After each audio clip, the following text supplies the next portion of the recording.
ఒక వ్యక్తి పేరు విశ్వవిఖ్యాతం కావడం అంటే అదేమంతా తేలికైన విషయం కాదు.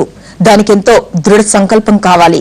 ఎంచుకున్న రంగాల్లో తమ శక్తియుక్తులన్నీ ఒడ్డాలి. మరెవరికి ఇంతటి పరిశ్రమ సాధ్యం కాదనేలాగా తమను తాము నిరూపించుకోవాలి. అంతటి కఠోర శ్రామికులు కాబట్టే అల్టిమేటర్ నిరూపించుకున్నారు మరికొందరు.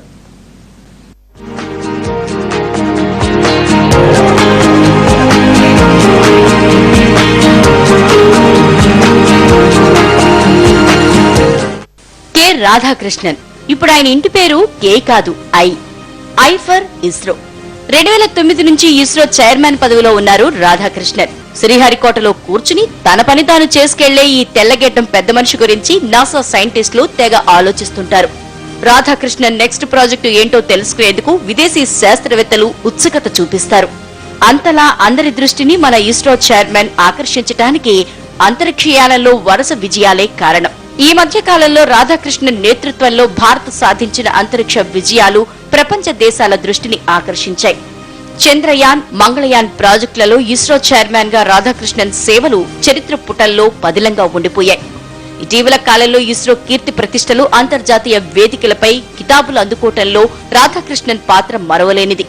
ఆయన ఆధ్వర్యంలో అనేక ఘన విజయాలు సాధించింది ఇస్రో. ఆయన సేవలు భారత అంతరిక్ష రంగానికి మరింత అవసరమని గుర్తించిన ప్రభుత్వం 2 ఏళ్ల క్రితమే పదవీకాలం పూర్తయినా ఈ ఏడాది చివరి వరకు పదవీకాలాన్ని పొడిగించింది. సాంకేతికంగా రాధాకృష్ణన్ ఎంత నిష్ణాతులో, సెంటిమెంట్ పరంగా కూడా అంతే నమ్మకాలున్నవారు. ప్రతి రాకెట్ నమూనాని పూజలు చేయించి కానీ ప్రయోగానికి వెళ్లేవారు కాదు. ఇలా కూడా రాధాకృష్ణన్ వార్తల్లో వ్యక్తిగా నిలిచారు.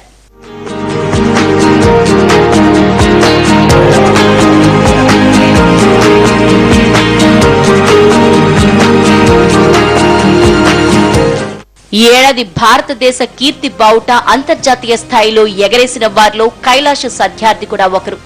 పాకిస్తాన్ సాహస బాలిక మలాలాతో కలిసి సంయుక్తంగా నోబెల్ శాంతి బహుమతి పొంది అంతర్జాతీయంగా అందరి దృష్టిని ఆకర్షించారు సత్యార్థి.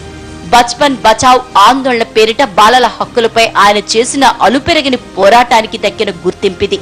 బాలల పరంగా ప్రతి సంక్షోభాన్ని చవిచూసిన సంవత్సరంగా 2014ని ప్రకటించింది యునిసెఫ్.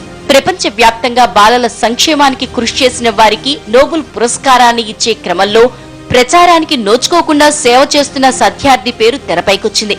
దాయాది దేశానికి చెందిన మలాలాతో కలిపి 2014లో ప్రకటించిన నోబెల్ శాంతి బహుమతి కలకాలం గుర్తుండిపోతుంది.